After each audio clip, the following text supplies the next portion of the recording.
Assalamualaikum guys, it's me, your host Sayyeda Iman. Welcome back to my channel. Novels and voice over by Sayyeda Iman. तो चलिए आज की अपनी episode start करते हैं. The war of death by Syeda Eman, episode number 16. Ahmed, आखिर क्यों ये शख्स हमेशा वहाँ होता है जहाँ मुझे मदद की ज़रूरत होती है. निमरत जो कि अभी अपने कमरे में आई थी, रेस्ट करने लेटी थी कि इसके जहन में अहमद आया और साथ ही एक ऐसा सवाल जिसका जवाब इसके पास नहीं था. बेसाख्ता इसे अपनी और अहमद की पहली मुलाकात याद है. इस दिन उस शख्स ने पहली बार मुझे सहारा दिया था और फिर घर भी छोड़ कर गया था. और फिर अगले दिन मुझे एलर्जिक रिएक्शन. इस दिन भी इसने मुझे टाइम पर मेडिसिन दी और फिर इसके बाद इसने कोई स्ट्रॉन्ग परफ्यूम भी नहीं लगाया. और फिर उस दिन के वो अल्फाज आप कर सकती हैं जिसने मुझे अपने डर से लड़ने में हिम्मत दी थी, वो सब. फिर अफनान मलिक की मुलाकात के बाद अगर वो मुझे क्या हो गया, मैं क्यों उसके बारे में सोचे जा रही हूँ. निमरा को खुद पर हैरत हुई. जाहिर है मेरा असिस्टेंट है, हर जगह मेरे साथ ही होगा ना. निमरा ने झंझला कर सोचा और सोने की कोशिश करने लगी. साहिर हॉस्पिटल जा चुका था, आरिफ अपने घर वापस, मान अपने कुछ दोस्तों की तरफ था और फजर अभी सोई थी, इसलिए निमरा को कोई टेंशन नहीं थी. निमरा भी अहमद के बारे में सोचना शुरू कर चुकी थी. तो अब देखना ये था कि इनकी ज़िंदगी किसी किसी मोड़ लेती हैं और कब ये एक दूसरे का साथ देते हैं और कब कब एक दूसरे के खिलाफ खड़े होते हैं. ये एक सुनसान सड़क का मंजर था जहाँ इस वक्त यू और मलाइका आमने सामने खड़े थे. यू को मलाइका की कॉल आई थी जिसमें इसने अकेले मिलने की ख्वाहिश जाहिर की. और वो रहा आशिक. तो एक आशिक अपने महबूब का बुलावा रद्द कर सकता था क्या? हाँ, तो क्यों बुलाया है तुमने मुझे यहाँ? इनके दरमियान की खामोशी को यू की सख्त आवाज़ ने तोड़ा था. मुझे माफ़ कर देना, मैं ये नहीं करना चाहती थी, लेकिन मैं मजबूर हूँ. मलाइका नम आंखों के साथ बोल रही थी जबकि यू ने इसे नासमझी से देखा. क्या मतलब है तुम्हारी इस बात का? यूं ने नासमझी से सवाल ही पूछा, लेकिन इसे अपने सवाल का जवाब मिल गया जब चारों तरफ से फौजी नौजवानों ने उसे एकदम से घेर लिया. यूं ने इसे बेयकीनी से देखते नफ़ी में सर हिलाया. मैं तुम पर यकीन करके यहाँ आया था, लेकिन तुमने मेरा यकीन तोड़ दिया. तुमने साबित कर दिया कि तुम मोहब्बत के लायक नहीं हो. यूं ने आंखों में लहजे में दर्द लिए इसे देखते कहा था, अपने आप को हमारे हवाले कर दो. इसी वक्त एक फौजी नौजवान की करहत आवाज़ इन्हें सुनाई दी. इनमें से एक आगे बढ़ा इसे गिरफ्तार करने के लिए, लेकिन अगले ही लम्हे वो फर्श पर गिरा था. हर कोई हैरान हुआ था कि आखिर ये क्या हुआ था. इस फौजी की टांग पर गोली लगी थी, लेकिन गोली की आवाज़ नहीं आई थी. और गोली चली तो चली कहाँ से थी, लेकिन यूँ समझ चुका था कि ये गोली चलाने कहाँ से चला, किसने चलाई है थी. मलाइका भी हैरान सी खड़ी थी. इसने यू को ऐसे देखा जैसे पूछ रही हो, तुमने भी मुझे धोखा दिया. इस तरह ना देखो मुझे. मैंने इनको सिर्फ ये बताया था तुमसे मिलने जा रहा हूँ, ये नहीं कहा था मेरे साथ आए. मैं धोखा देने वालों में से नहीं हूँ. यूँ मुस्कुराते हुए बोला, लेकिन इसकी मुस्कुराहट मास्क की वजह से कोई देख नहीं सका था. और फिर वहाँ चारों तरफ गोलियों की थड़थड़ाहट गूंज उठी. डबल टी अपनी पूरी टीम के साथ वहाँ मौजूद थी, अपने टीम मेंबर को बचाने. लेकिन इन्होंने एक चीज़ का खास ध्यान रखा था कि किसी की भी जान न जाए या मलाइका को गोली न लगे. मलाइका सब देख के हैरान थी. वो सड़क के दरमियान में मौजूद थी और गोलियां दोनों तरफ से भरपूर चल रही थी, लेकिन इसे कोई गोली नहीं लगी थी. डबल टी का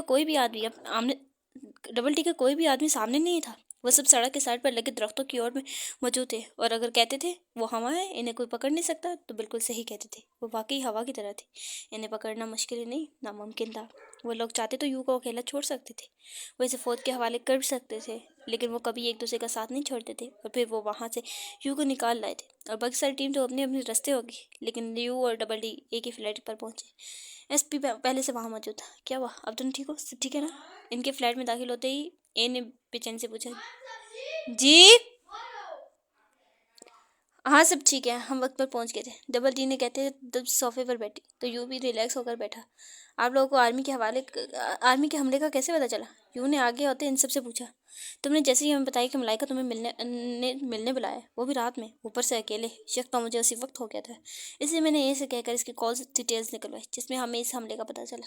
और फिर वो जो हुआ वो तुम्हारे सामने था. डबल टी ने सारी तफसील बताई तो वो मशकूर निगाहों से इन्हें देखने लगा. थैंक यू आप सबका. अगर आप तीनों ना होते तो शायद आज मैं उनकी कैद में होता. यूँ ने कहने पर इन तीनों ने इसे नाराज़ नजरों से देखा. ओके, इस बात को छोड़ो. हमारा नेक्स्ट मिशन कब है? ऐसे इस बार मुकम्मल संजीदा हुआ तो वो सब भी संजीदा हुए. अगले मिशन के बारे में डिस्कस करने लगे. डेथ टेबल की खास टीम तो अब 4 बंदों पर ही मुश्तमिल थी. डेथ टेबल एस और यू, लेकिन इनके और भी बहुत से साथी थे जिनको एज अ बैकअप वो रखते थे। ज़्यादातर मिशंस पे वो चारों ही जाते थे, लेकिन ज़रूरत पड़ने पर बाकी साथी भी इनके मदद को बर वक्त वहाँ पहुँच जाते थे। जिस तरह आज एक कॉल पर वो लोग चले आए थे। अहमद सुबह सुबह ऑफिस के लिए तैयार होता था। ब्लैक ड्रेस पैंट के साथ वाइट ड्रेस शर्ट पहने, सीधी कलाई पर घड़ी बांधे, बालों को अच्छे से सेट किए वो निहायत ही परकशिश लग रहा था। फातिमा, मैं आज जल्दी आऊँगा, आपको डॉक्टर के पास लेकर जाना है ना? अहमद फातिमा के कमरे में दाखिल होता बोला, भैया क्या ज़रूरत है इस सब की? नहीं होना मैंने ठीक, वैसे ही आप खुद को थका रहे हैं। फातिमा ने अहमद को देखते मायूसी से कहा तो वो जो दरवाजे में खड़ा था इसके पास आ बैठा। फाती, कभी भी नाउम्मीद नहीं होते। मैं जब तक और जहाँ तक मुमकिन हुआ ना तुम्हारा इलाज करवाऊँगा, इसके लिए मुझे कुछ भी क्यों ना करना पड़े। तुम मेरी एक ही तो बहन हो, क्यों खुद को इस कदर मायूस कर रखा है तुमने? पहले भी तो चलती थी ना इस तरह। 1.5 साल में तुमने उम्मीद खो दी है। तुम दोबारा से चलोगी, ये मैं तुमसे वादा करता हूँ। मुझ पर यकीन है ना? अहमद फातिमा के दोनों हाथ अपने हाथ में थाम कर इसे नरमी से समझाते बोला, भाई मुझे आज पर आप पर यकीन है, लेकिन खुद पर नहीं। फातिमा रोते हुए अहमद के सीने से लगते हुए बोली। साजिदा बेगम जो इन्हें बुलाने आई थी, इनकी बातें बाखूबी सुन चुकी थी, इसलिए आंखों में आंसू लिए वहीं से पलट गई। तुम्हें खुद पर यकीन करना होगा फातिमा, अपने लिए नहीं तो हमारे लिए, मेरे लिए, अम्मी के लिए, पी जान के लिए। तुम्हें हिम्मत करनी होगी फाती, करनी होगी।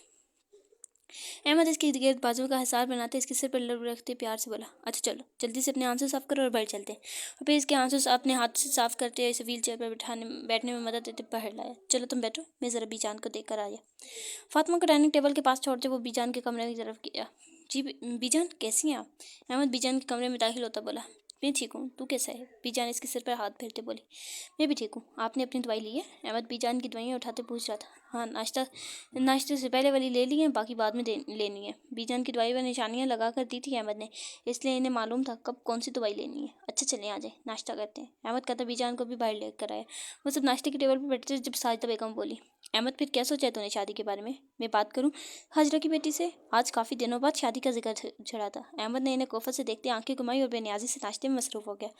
ये आंखें घुमाना बंद कर और सीधे तरह जवाब दे, आखिर तू शादी करना क्यों नहीं चाहता? साजिदा बेगम इसकी आंखें घुमाने की एक्ट पर बोली, क्योंकि मैं एक दफ़ा फिर अपनी ज़िंदगी बर्बाद नहीं कर सकता। क्या पता आने वाली शहर का ख्याल रखे ही ना, इसके साथ सौतेलों वाला सलूक करे तो फिर मैं तो ना इधर का रहूँगा ना उधर का। अहमद मसरूफ़ से अंदाज में कौफत से बोला, जैसे इसे इस टॉपिक में कोई दिलचस्पी ना हो। इसकी बात पर साजिदा बेगम भी खामोश से हो गई। अगर वाकई आने वाली इनके पौधे के साथ इन्होंने सोचते झरझरी से ली। और फिर अहमद नाश्ता ख़त्म करते फातिमा को वक्त पर तैयार होने का कहते ऑफिस के लिए निकल गया। निम्रा ऑफिस के लिए तैयार कर दी। जब मान लाउंज में दाखिल हुआ, रात वो अपने दोस्तों की तरफ था। इसका इतनी जल्दी आना एक अजीब बात थी, इसलिए निम्रा परेशान हुई। क्या बात है मान, सब ठीक है? मान थके हुए अंदाज में सोफे पर आ बैठा तो निम्रा ने पूछा। इससे पहले मान कोई जवाब देता इसका फ़ोन रिंग हुआ। फ़ोन पर अबू कॉलिंग लिखा देख निम्रा सारा मामला समझ चुकी थी। फ़ोन उठाओ मान और स्पीकर पर डालो, निम्रा ने इसे कहा था। मान एक पल को हिचकिचाया, लेकिन निम्रा की आंखों से तसल्ली देने पर इसे फ़ोन उठाते स्पीकर पर डाला। तुमने घर आना है कि नहीं? मैं तुम्हारी शादी तय कर चुका हूँ, अगले जुम्मे तेरी मेहंदी है, इसलिए घर आ जाना, ज़्यादा नखरे करने की ज़रूरत नहीं है। फ़ोन के उठाते ही मान के अबू की सख्त आवाज़ गूंजी, जिसमें वो इसे हुक्म दे रहे थे। ऐसे वक्त लाउंज में फजर दाखिल हुई, जिसे निम्रा ने हाथ के इशारे से चुप रहने का कहा। मना करो। मान के होंठ हिलाने पर निम्रा के होंठ हिलाने पर निम्रा के होंठ हिलाने पर मान ने हिम्मत जमा की और बोला, अबू मैं ये शादी नहीं करना चाहता और ना ही करूँगा। मान ने बहुत कोशिश के बाद आखिर कह ही दिया, मैंने तुम्हारा इनकार सुनने के लिए फ़ोन नहीं किया, मैंने तुम्हें कह दिया कि तुम शादी करोगे तो मतलब करोगे। इनके एक दफ़ा फिर हुक्मी अंदाज पर इस पर निम्रा को गुस्सा आया और मान के हाथ से मोबाइल लिया।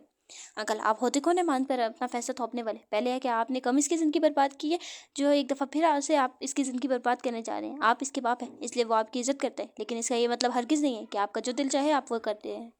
मेरे होते हुए तो कम अज़ कम ये नहीं हो सकता, मैं होने ही नहीं दूंगी। अगर अब आपने मान को फोर्स करने की या इसको परेशान करने की कोशिश की तो मैं आपके सारे काले करतूत खोलते पुलिस के आगे रख दूंगी, फिर जेल की चक्की पीसते रहना आप। निम्रा मान से फ़ोन लेते ही हर लिहाज भलाई ताक रखते वो बोलना शुरू हुई, फिर चुप ही ना हुई। निम्रा हमेशा बड़ों की इज़्ज़त करती थी, लेकिन इस शख्स के लिए इसे कभी अपने दिल में इज़्ज़त महसूस नहीं हुई थी।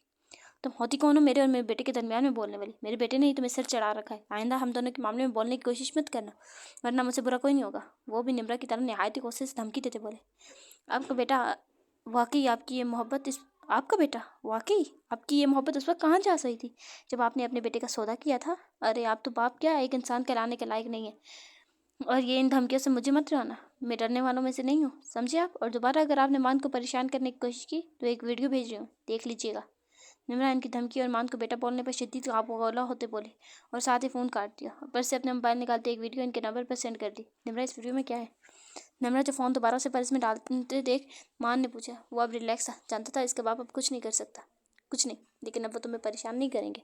निम्रा ने इसे रिलैक्स करते हुए यकीन दहानी कर भाई। मान किस पर यकीन था, जानता था। निम्रा ने कह दिया सच को, ऐसा कुछ भी नहीं होगा। चल फजर को देर हो रही है तो मैं चलती हूँ, तुम्हारा नाश्ता आंटी तैयार करवा देंगे, नींद की तरफ चल जाओ। निम्रा ऐसा अल्लाह हाफिज़ कहती है, परी को लेते बाहर आई।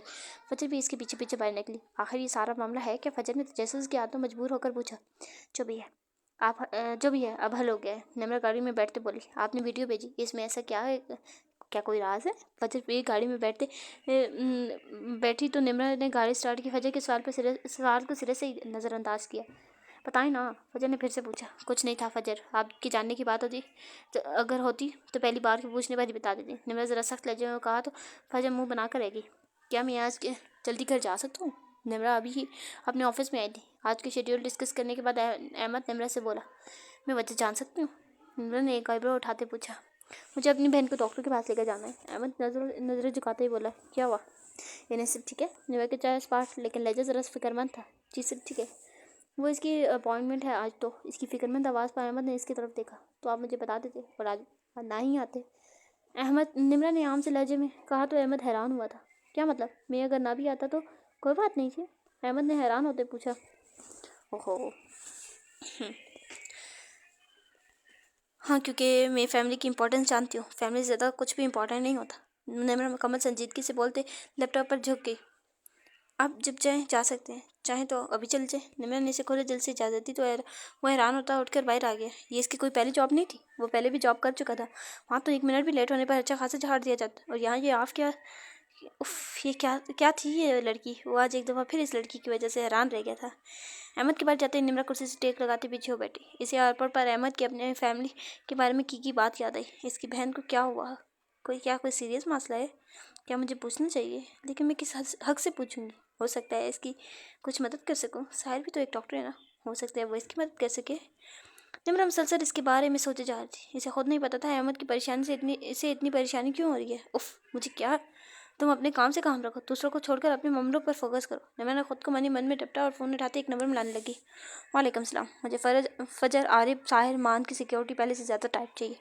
अफनान ने धमकी दी है तो वो इनमें से किसी को भी मेरी कमज़ोरी के तौर पर इस्तेमाल कर सकता है, लेकिन ध्यान रहे इन्हें इस बारे में कुछ पता न चले। फ़ोन उठाते ही शायद जिस तरह से सलाम किया गया था, जिसका जवाब देते ही इसने काफ़ी संजीदगी और सपाट लहजे में अपनी बात कहना शुरू की, जिसमें मुख्तलिफ हदायत थी। नहीं, इसकी फ़िक्र करने की ज़रूरत नहीं है। एक ट्रैकर हमेशा इसके कपड़ों में मौजूद होता है जो लोकेशन शो कर देता है। कुछ देर की खामोशी के बाद एक नज़र परी को देखते हुए बोली थी, बात यकीनन परी के बारे में होती। हाँ, और एक और बात, फजर की सिक्योरिटी यूनिवर्सिटी के अंदर भी साथ रखो। कुछ याद आने पर इसने मजीद कहा, सामने से शायद कोई बात कही गई थी जिसकी वजह से इसके माथे पर बल पड़े।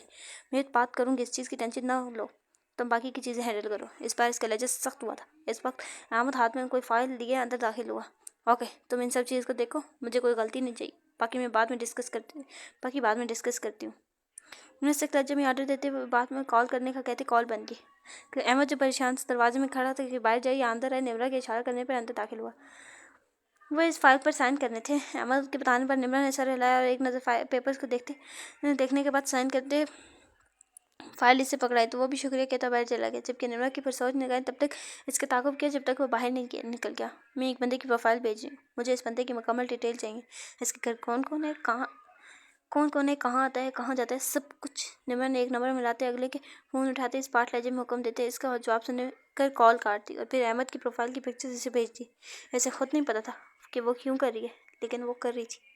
ये एक फार्म हाउस का मंजर था जहाँ इस वक्त हर तरफ लोग रंग बिरंगे लिबासों में, जिनके जिस्मों को छुपाने में नाकाम औरत थे, पहने हाथ में हराम मशरूब पकड़े यहाँ से वहाँ घूम रहे थे। हर तरफ म्यूज़िक की आवाज़ गूंज रही थी जिस पर कई नौजवान झूम रहे थे, कई लोग नशे में धुत पड़े थे। यहाँ पार्टी के नाम पर एक अलग ही माहौल बना हुआ था और इसी पार्टी में ड्रग्स की एक बहुत बड़ी डील होने वाली थी और इस डील का डेथ डेविल की टीम को मालूम हुआ था और ऐसा मुमकिन था कि इन्हें बुराई की बू आए और इसे ख़त्म न करें।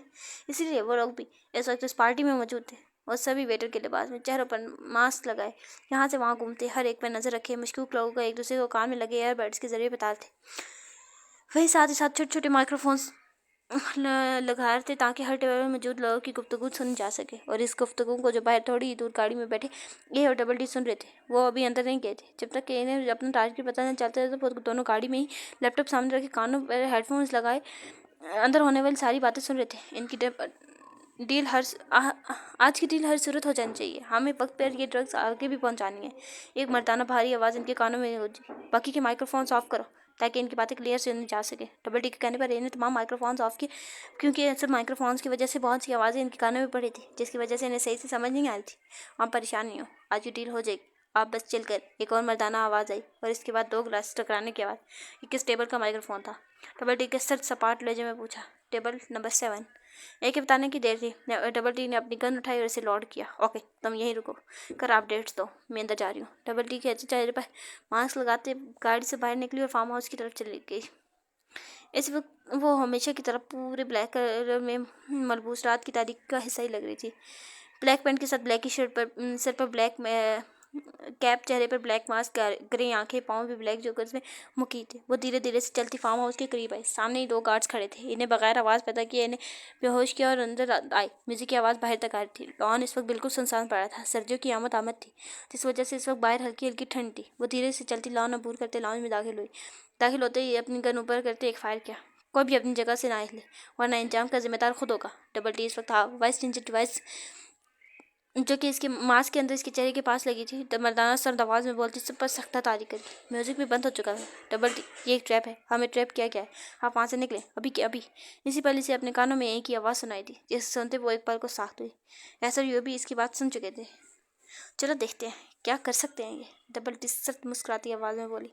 आप निकले वहाँ से अभी के अभी, एक दफ़ा फिर चीखा। इसी वक्त किसी ने पीछे से आते इसके सिर पर बंदूक की नोक रखी। ऐसे पीछे मुड़कर देखा, जहाँ कहीं पुलिस ऑफिसर खड़े, जबकि इनमें से एक अब इसके माथे पर अपनी गन की नोक रखे खड़ा था। यू आर अंडर अरेस्ट, और पुलिस ऑफिसर बोला। और देखते ही देखते इनके तमाम साथियों पर पार्टी में मौजूद लोगों ने अपनी गन तान चुके थे। वो अब पूरी तरह से पुलिस के कब्जे में थे। मेरी तुम लोगों से कोई दुश्मनी नहीं है, लेकिन अगर मेरे किसी एक बंदे को भी खराश आई तो मैं ऐसी दुश्मनी निभाऊंगा कि ताउम्र याद रखूंगी। इसी वक्त डबल टी वही मर्दाना सिर बर्फीले खून जमा देने वाली आवाज़ में बोली, तेरे बंदे क्या तुझे भी मौत की कार उतारूंगा। एसपी फरहान अपनी करहत आवाज़ में बोलते अपनी उंगली का दबा ट्रिगर पर बढ़ाते बोला, अच्छा तो ऐसी बात है। इस पर डबल टी नहायत ही पुरसुकून लहजे में बोले, लेकिन सामने वाले का सुकून गारत कर गई थी, क्योंकि इसका यह सामने वालों को ठटकने पर मजबूर कर गया। अटैक तभी के बोलने की देर थी कि अगले ही पल न जाने कहाँ से डबल टी के आदमी आते पुलिस फोर्स पर हावी हुए थे। तुम्हें क्या लगा मैं यहाँ बगैर किसी बैकअप के आया हूँ? हम सामने अगर सिर्फ 4 है ना, तो पीछे 4000। डबल टी एक दफ़ा फिर सर्द लहजे में बोलती सामने वाले को हारने पर मजबूर कर गई थी। अगली दफ़ा ज़रा बेहतर प्लान बनाना। डबल डी ये कहती है, अपने बंदों का इशारा करती है। अपने सामने से एसपी फरहान को हटाते, अपनी गन का रुख आसमान की जानब करते, हवाई फायर करते वहाँ से निकलती चली गई। वो सब इतनी फोर्स लाने के बावजूद कामयाब ना हो सके थे। अहमद तो बजे ही घर आ गया था। इसे इतनी जल्दी आता देख के साजिदा बेगम परेशान हुई थी। क्या हुआ बेटा, कि कोई बात हुई है? तुम्हारी तबीयत ठीक है? अगर तबीयत ख़राब है तो डॉक्टर के पास चले जाते हैं। तो साजिदा बेगम से देखते ही एकदम परेशान हुई। एक साथ कई सवाल करिए। एक बात यही तो सहारा था इनका, अगर इसे भी कुछ हो जाता तो फिर वो क्या करती, इसलिए बस ज़रा सी बात पर परेशान हो जाती। कुछ नहीं हुआ अम्मी, मैं ठीक हूँ। वो फाती को डॉक्टर के पास लेकर जाना है ना, तो इसलिए जल्दी आ गया। अहमद के बताने पर वो फ़ौरन रिलैक्स हुई और इसके लिए पानी लेकर आई। मैं खाना लगाती हूँ, तुम तब तक आराम करो। साजिदा बेगम कहते जाने लगी। शेर कहाँ है? इन्हें चाहते थे वो जो चारपाई पर नीम तराज हो रहा था बोला, वो सो रहा है, ये इसके सोने का टाइम है ना। वो कहती चली गई तो वो भी अपना फ़ोन उठाया तो ऑफिस ग्रुप में काफ़ी सारे मैसेजेस देखते ग्रुप खोला तो वहाँ फजर की बर्थडे पार्टी की पिक्चर्स आई हुई थी, तो वो भी वही पिक्चर्स देखने लगा। एक तस्वीर पर आकर रुक गया जहाँ वो और निम्र दोनों एक साथ खड़े बहुत प्यारे लग रहे थे। हम दोनों एक साथ कितने अच्छे लग रहे हैं ना, वो खुद से मुखातिब हुआ और निम्रा के चेहरे पर जूम करते इसके एक एक नक्श को बगौर देखने लगा।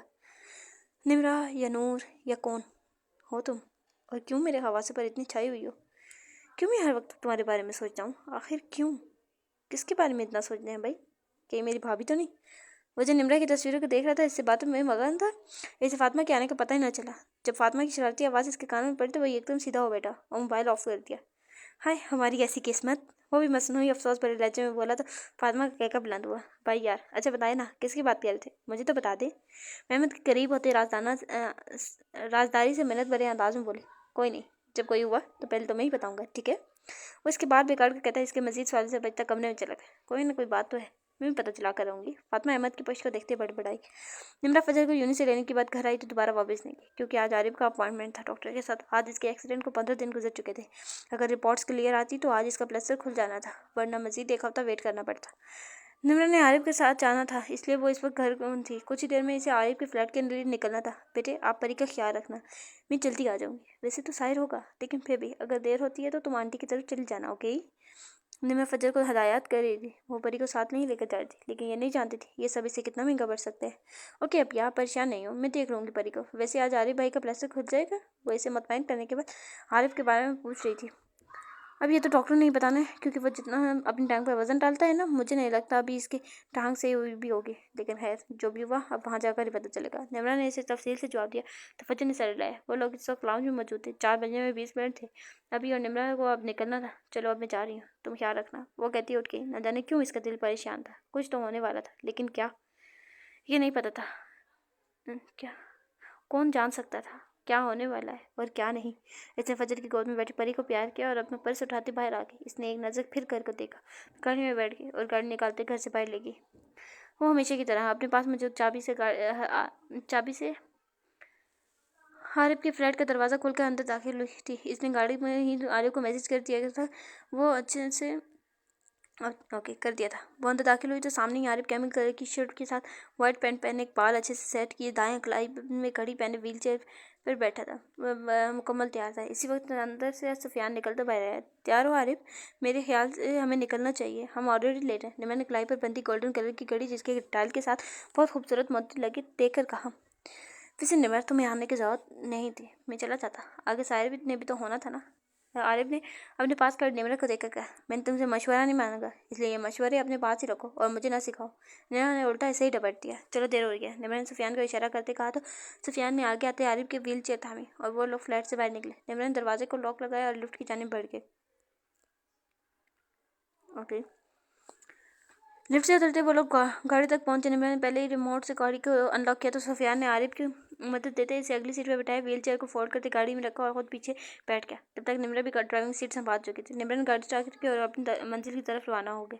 अहमद अपने दोस्त से गाड़ी मांग कर ले आया था और वो लोग इस वक्त हॉस्पिटल में मौजूद थे। फातिमा ब्लू कलर के कपड़े पहन, सर पर ब्लू ही दुपट्टा रखे, कंधे पर स्किन कलर की शाल और व्हील चेयर पर बैठी थी, जबकि इसके साथ ही अहमद ब्लैक शलवार कमीज में मलबूस अपनी सहाराना शख्सियत लिए वहाँ मौजूद था। वो लोग अपनी बारी का वेट कर रहे थे जब अहमद को सामने से निमरा आती दिखाई दी, जिसके साथ ही साहिर डॉक्टर के ब्लू कलर के लिबास में मलबूस, जिसके बाएं साइड पे डॉक्टर साहिर लिखा गया था, और आरिफ अपनी व्हील चेयर पर बैठा है जिसके हैंडल साहिर के हाथ में थे। आप लोग यहाँ? इनके नज़दीक आते अहमद खड़ा हुआ और हैरत से बोला। इसे हैरानी हुई थी नहीं यहाँ देखकर, लेकिन वो अपनी हैरानगी पर काबू पाते साहिर और आरिफ से मिला, जबकि फातिमा की नज़र तो निमरा पर टिक सी गई थी। इसे यकीन नहीं आता इसके सामने निमरा नूर शराजी मौजूद है। वो इर्द गिर्द का होश बुलाई एक टक निमरा को देख रही थी, जबकि कोई और था जिसकी नज़र फातिमा पर टिक गई थी। दिल की धड़कन एकदम बढ़ गई थी।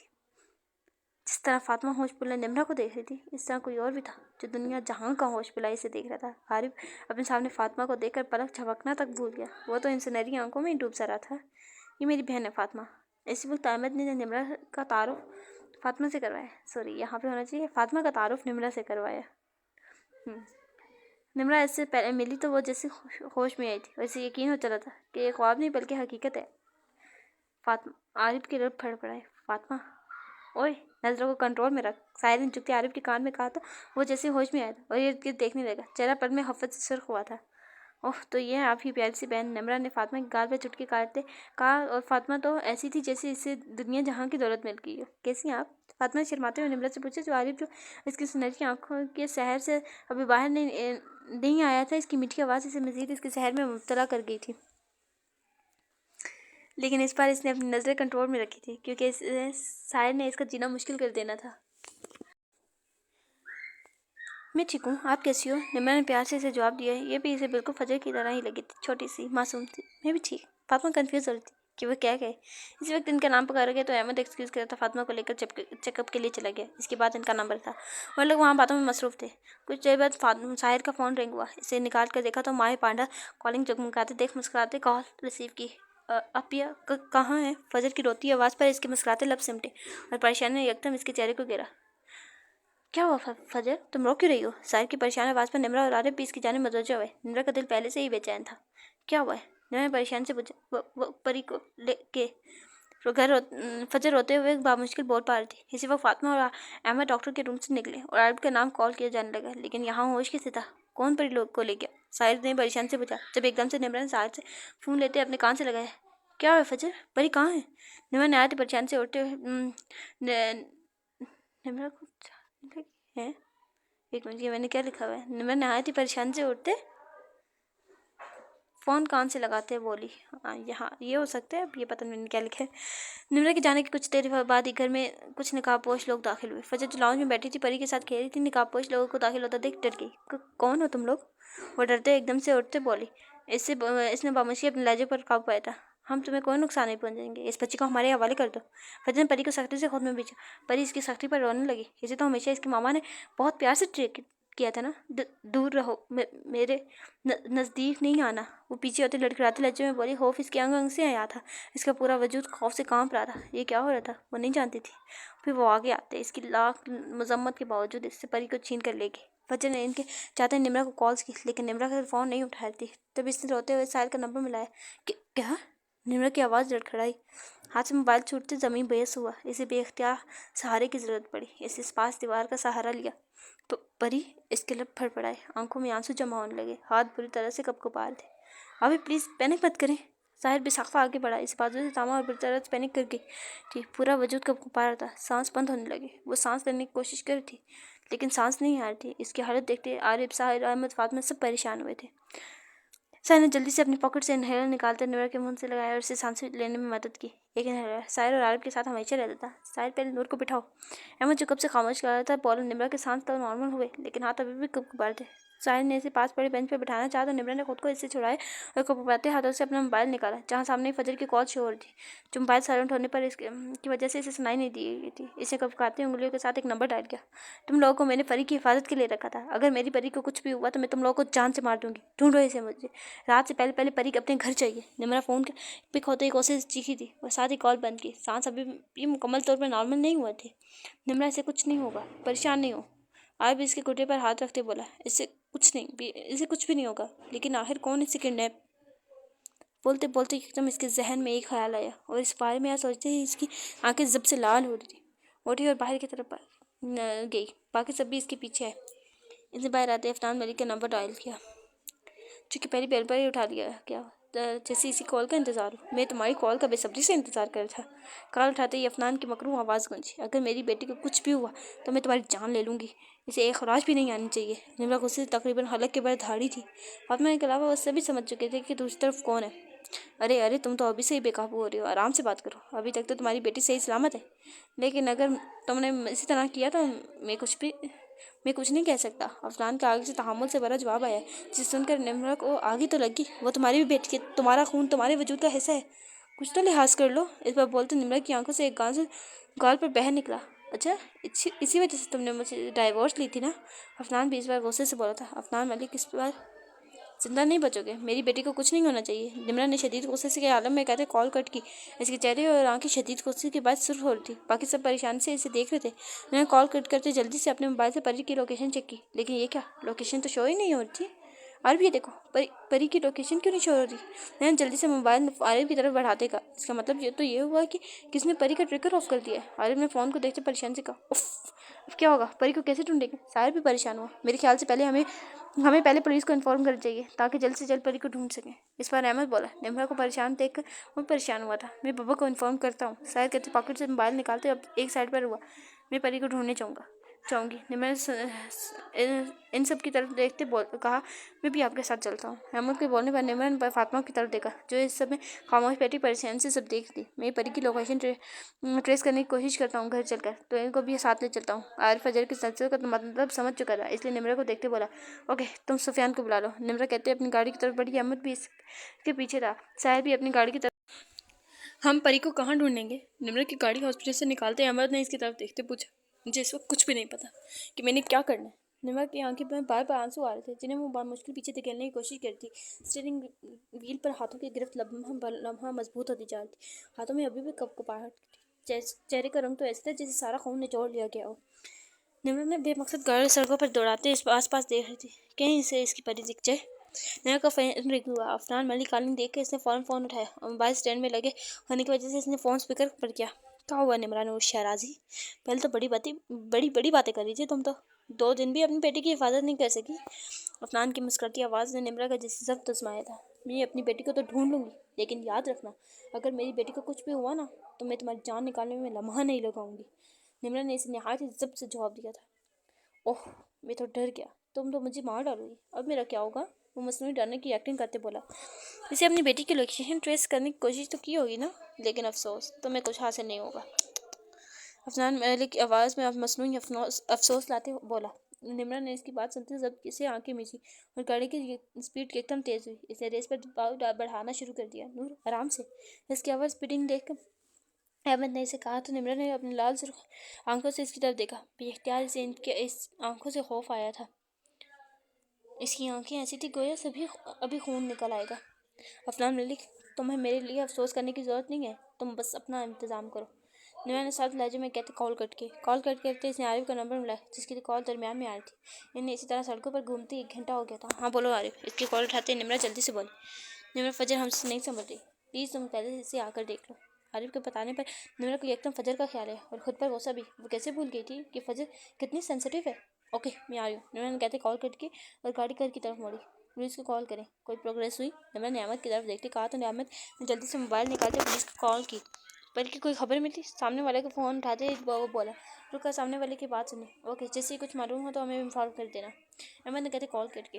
वो लोग अपनी तरफ से पूरी कोशिश कर रहे हैं। अहमद ने निम्रा की तरफ देखते कहा, मुझे कोशिश नहीं, रिजल्ट चाहिए। निम्रा ने गुस्से से स्टीयरिंग व्हील पर हाथ मारते कहा। नैन गाड़ी को और पंच में रोकी और जल्दी से गाड़ी से उतरते अंदर की तरफ बढ़ी। इसके पीछे अहमद भी दाखिल हुआ। लॉन्च में सामने ही फजर सिद्रा बेगम के सीने से लगी रोड थी, जबकि एक साइड पर आरिफ और फातिमा मौजूद थे। फजर मेरा बच्चा, निम्रा जल्दी से आगे बढ़ते बोली तो सिद्रा बेगम उठ खड़ी हुई तो निम्रा इनकी जगह पर बैठी और फजर को सीने से लगाया। फजर मेरी जान, आप इतना क्यों रो रही हैं? सब ठीक हो जाएगा। निम्रा फजर की पीठ जब थपाते प्यार से बोले। इसकी अपनी आंखें भी नम थी। अपिया, मैं परी की हिफाजत नहीं कर सकी। फजर होते हुए हिस्सियों के दरमियान मुश्किल बोली। अपिया, शहर भी तो ऐसे ही हमें छोड़ गई थी ना, और फिर जब वो वापस आई तो? फजर कहते एक बार फिर शिद्दत से रो दी। इसकी बात पर निम्रा ने इसे सख्ती में से सीने में भींचा। नहीं, परी को कुछ नहीं होगा, मैं परी को कुछ नहीं होने दूंगी। मैं शहर को तो वापस नहीं ला सकी, लेकिन मैं परी को वापस लाऊंगी, मैं इसे वापस लाऊंगी। निम्रा फजर के गिर्द अपना हिसार सख्त करते पुरज़म लहजे में बोली। अपिया, वादा करें आप परी को सही सलामत वापस लाएंगी, शहर की तरह नहीं। फजर ने इसका हजार तोड़ते अपना हाथ उसके आगे फैलाया। निम्रा ने एक नज़र इसके हाथ को देखा और इसके हाथ पर अपने हाथ रखते जैसे वादा किया। मैं आती हूँ, ओके, अब आपने रोना नहीं है, उन्होंने कहा और उठते ऊपर की जाने चली गई। निम्रा की जाती लॉन्च में साहिर दाखिल हुआ। इसने एक नज़र सबको देखा और इसकी नज़र फजर की रोई रही आंखों पर टिक सी गई। इस तकलीफ हुई थी इसकी आंखों को देखते। कुछ पता चला? आरिफ के पूछने पर सब इसकी तरफ मतवज्जा हुए। अभी तक तो नहीं, पुलिस हर तरफ तलाश कर रही है, मीडिया, हॉस्पिटल वगैरह हर जगह इसकी पिक्चर्स भेज दी हैं। उम्मीद है जल्दी ही मिल जाएगी। तो बताओ, परी की लोकेशन ट्रेस हुई है? सैन तफसील से जवाब देते इससे पूछा। कुछ नहीं, इसकी लास्ट लोकेशन घर की है, इसके बाद से इसका ट्रैकर ऑफ है। मुझे लगता है इन्हें पहले से ही ट्रैकर के बारे में इल्म था। आखिर में भी नफ़ी में सर लाते मायूसी कहा। क्या और कोई तरीका नहीं है? सिद्रा बेगम ने परेशान से पूछा। सब अपनी तरफ से पूरी कोशिश कर रहे हैं, आप बस दुआ करें। ये आप ही कहाँ हैं? साय ने सिद्रा बेगम को जवाब देते निम्रा को पूछा। अभी कहीं है ऊपर, कुछ देर अकेला रहने दो इसे। आरिफ क्यों कहने पर अहमद हैरान हुआ कि इसे इस हालत में वो इसे अकेला कैसे छोड़ सकते थे।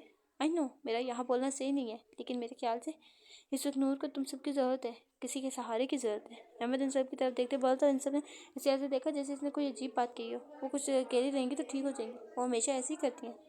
उस पर मान बोला, जो अभी कुछ देर पहले ही वहाँ आया था, लेकिन मुझे लगता है इस वक्त तुम सबको इनके पास होना चाहिए। अहमद एक बार फिर बोला। मेरे ख्याल से ये बिल्कुल सही कह रहे हैं, इस वक्त निम्रा को सहारा देने की ज़रूरत है। सिद्रा बेगम ने भी अहमद की बात से इत्तेफाक किया। ओके ठीक है, फिर मैं हम चलते हैं आप ही के पास, लेकिन अगर आप ही चाहेंगी तो हम वापस आ जाएंगे। सायर ने कहते चेहरे की जानिब कदम बढ़ाए तो बाकी सब भी इसके पीछे गए।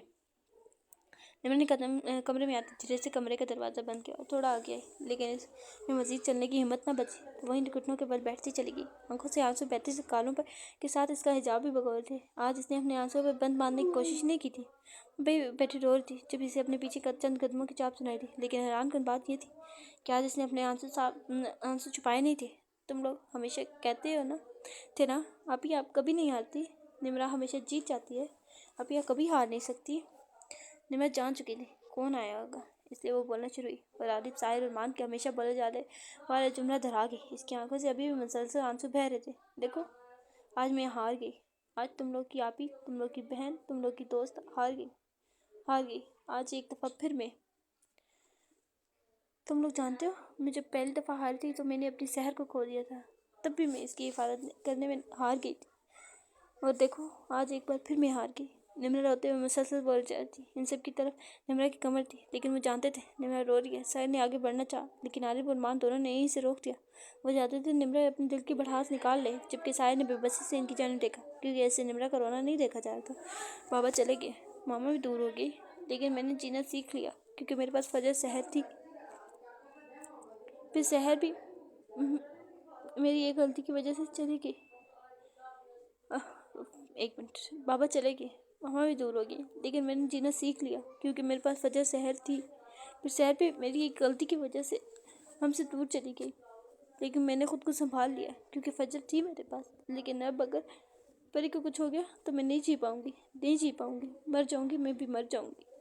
वही सब कहते, चेहरा हाथों में छिपाते फूट फूट कर रही थी, जबकि इन सब की भी आंखें नम हो गई थी। आरिफ अपनी व्हीलचेयर के पैर घसीटता आ गया और निम्रा के चेहरे से हाथ उठाते अपने एक हाथ में थामे और उसकी आंखें साफ किए। नहीं निम्रा, तुम नहीं, एक मिनट, नहीं निम्रा, तुम नहीं हारी, तुम हार ही नहीं सकती। आरिफ ने कहते एक बार फिर अपने हाथ से इसका आंसू तक चेहरा साफ किया। ये बिल्कुल सही कह रहा है, आप तो हम सब की ताकत हैं, आप कैसे हार सकती हैं? महान आरिफ की दाएं जानिब घुटनों के बल फर्श पे बैठते बोला, आपने हमेशा हमें हिम्मत दी है, हमेशा हमारी मुसीबतों में हमारे साथ रही हैं। इस बार हम भी आपके साथ हैं। साहिर आरिफ के बाएं जाने बैठते नम आंखों से बोला, अब क्या, आप नहीं टूट सकती? अगर आप टूट गई तो हमारा क्या होगा? फजर भी साहिर के साथ बैठते रोते हुए बोली, मेरी निम्रा तो बहुत स्ट्रांग है ना, वो ऐसे नहीं बिखर सकती। रजा बेगम मान के पास बैठते बोली। निम्रा ने एक नज़र अपने सामने और आसपास बैठे इन सब की तरफ देखा, जो आज इसकी हिम्मत बना रहे थे। वो जो मायूसी में जा रही थी, इसे मायूसी के अंधेरों से निकाल रहे थे, और हमें भी यकीन है आप कर लेंगी। अहमद और फातिमा भी बोलते इन सब के पीछे खड़े हुए। निम्रा ने नज़र उठाते अहमद की जानिब देखा। दोनों की नज़रें मिली थी, और कितनी ही देर वो लोग एक दूसरे की आंखों में देखते रहे। सीखा, तुम सुने, मैं निम्रा नूर शराजी हूँ, और निम्रा नूर शराजी को तोड़ना और हराना इतना आसान नहीं है। निम्रा खड़े होते इन सब की तरफ देखते बोले तो वो सब भी खड़े हुए। बिल्कुल, हमें यही निम्रा चाहिए, वो टूटी और हारी निम्रा नहीं। माँ ने इसके सर पर हाथ रखते नम आंखों के साथ मुस्कुराते कहा, तो निम्रा ने अपनी आंसू साफ किए। इसी वक्त साहिर का फ़ोन रिंग हुआ, तो वो कॉल पिक करते साइड पर हुआ और कार सुनने लगा। कॉल सुनते इसके चेहरे पर सख्त परेशानी के साए लहराए। अभी तो वो निम्रा को हिम्मत देकर आया था, और अब ये खबर कैसे दे दे, आखिर कैसे? साहिर ने निम्रा को देखते परेशान से सोचा, लेकिन जो भी था बताना तो था ही। इसने सोचते इन सब की तरफ कदम बढ़ाया। निम्रा, परी का पता चल गया। साहिर अपनी सुर्ख आंखें निम्रा से चुराते बोला, परी का पता चल गया? कहाँ है मेरी परी? वो ठीक तो है ना? अभी चलें, हमें इस वक्त हमें इधर पहुँचना है। साहिर ये कहते सबकी सारी नज़र से नज़र चुराते तेजी से बाहर चला गया, तो निम्रा माँ और रहमत भी इसके पीछे गए। तो गाइस, ये थी आज की हमारी एपिसोड। मैं उम्मीद करती हूँ आपको ये एपिसोड अच्छी लगी होगी। तो आप लोग सोचें कि परी को निम्रा बचा पाएगी या नहीं, या परी एक दफ़ा फिर निम्रा एक दफ़ा फिर अपना एक कीमती रिश्ता खो देगी। तो अब नेक्स्ट एपिसोड में हमें पता चल जाएगा कि आखिर निम्रा अपनी परी को बचा पाती है कि नहीं। चलिए मिलते हैं नेक्स्ट एपिसोड में, तब तक के लिए अल्लाह हाफिज़।